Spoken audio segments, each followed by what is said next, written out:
You are sitting in a converted garage in Austin, Texas, at 11:47 p.m., staring at a Slack channel that has exactly one human member, you.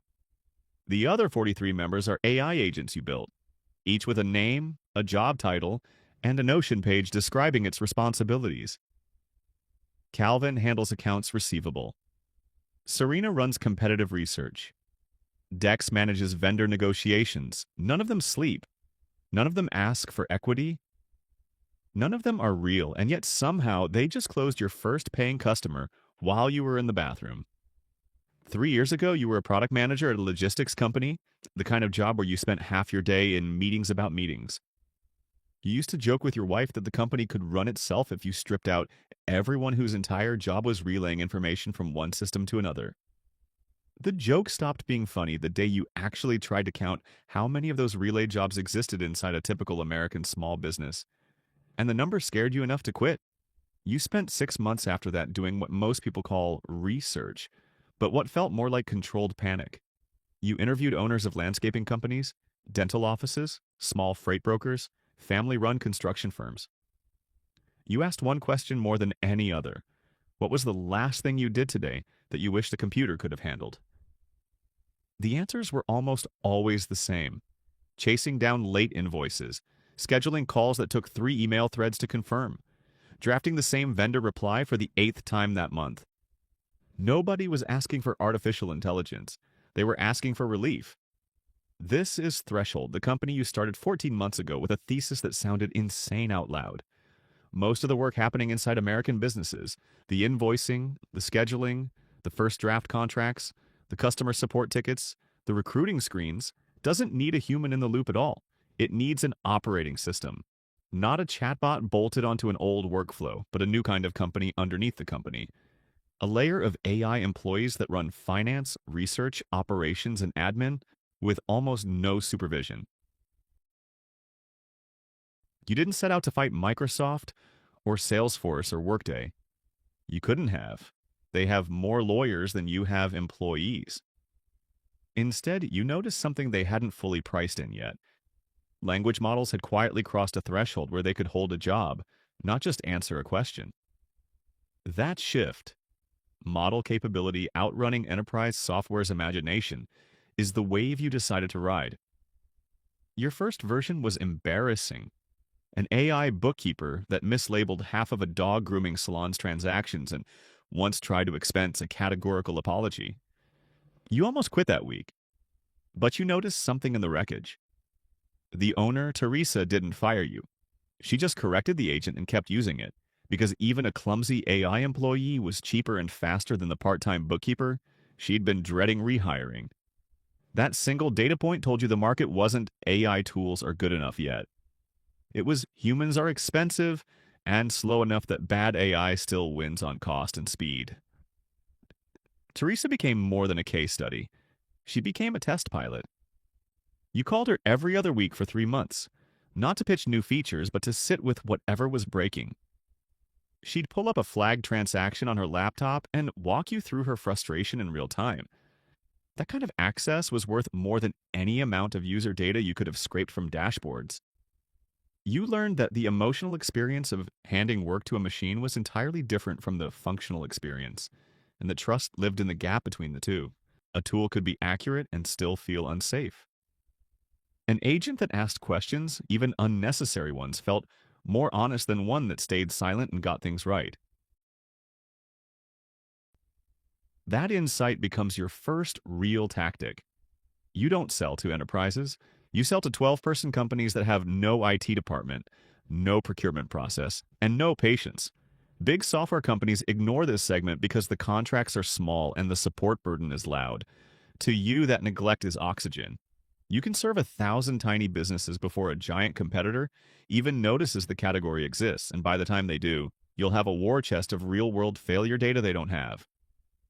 You obsess over one job function before touching a second. For the first 8 months, Threshold does exactly one thing: autonomous bookkeeping and invoicing for service businesses under 20 employees. Investors ask why you aren't platformizing faster. You ignore them. You've watched too many startups die from spreading thin, and you know that narrow obsession, doing one job so well that switching away feels like a downgrade, is how trust gets built before scale ever happens. Speed becomes your second weapon.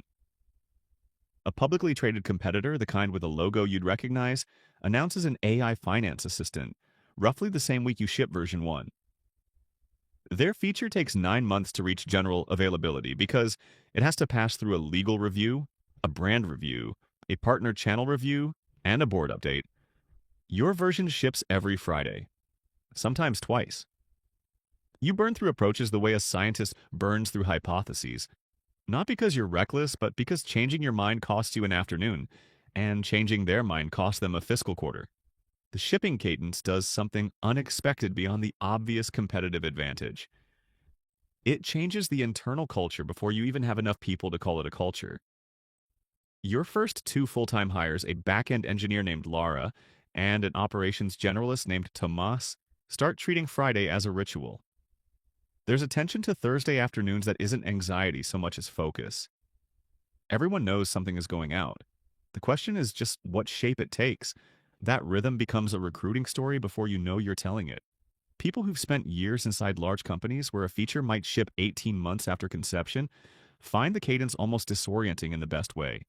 By month 10, the lie you told yourself in the garage that you were building infrastructure, not a product, starts to come true. Threshold's agents don't just do bookkeeping anymore. They schedule vendor calls, draft NDAs, screen resumes, and reconcile inventory across 3 different point-of-sale systems. Because once a business trusts an AI employee with its books, it starts handing over everything adjacent. You realize your actual product was never AI bookkeeping. It was trust, transferred one task at a time until the business runs itself. This is your structural advantage, and it's the part competitors copy last because it's the hardest to fake. You don't sell software seats, you sell completed work, billed like payroll, priced per task instead of per license. A 12-person landscaping company in Ohio doesn't pay you for a dashboard nobody opens. It pays you the way it would pay an employee, except the employee never calls in sick, never quits for a better offer, and gets cheaper every few months as your underlying models improve. The bigger your customer base gets, the more cheaply you can run each agent, and the wider that price gap grows against any competitor still charging by seat. You also do something that feels almost too simple to count as strategy. You let your AI employees fail in public, on purpose in low-stakes ways so you can fix things before they matter. Every customer gets an agent that occasionally asks a dumb, clarifying question, not because you can't make it more confident, but because false confidence is what destroys trust in autonomous systems. A human employee who says, "I'm not sure, can you check this?" reads as careful. An AI that never asks anything reads as a black box, and business owners don't hand a black box their payroll. Talent starts finding you before you find it. A senior engineer who spent 6 years at one of the giants you're supposedly threatening reaches out cold, says she wants to work on something that isn't just a feature for someone else's roadmap. You can't match her old salary. You match her old title plus equity plus a sentence she repeats back to you in the interview. She wants to build the thing, not maintain the thing. Mission-driven people are willing to take a pay cut for ownership of the future, and you discover that ambition, not perks, is the recruiting tool nobody at a 100,000-person company can offer.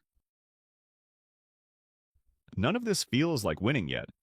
For long stretches, Threshold looks like a rounding error.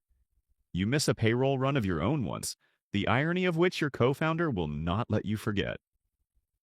A larger competitor launches a copycat feature with 10 times your marketing budget and a Super Bowl-adjacent ad campaign, and for 3 weeks your Slack, the human one, is full of customers asking if you're about to get crushed.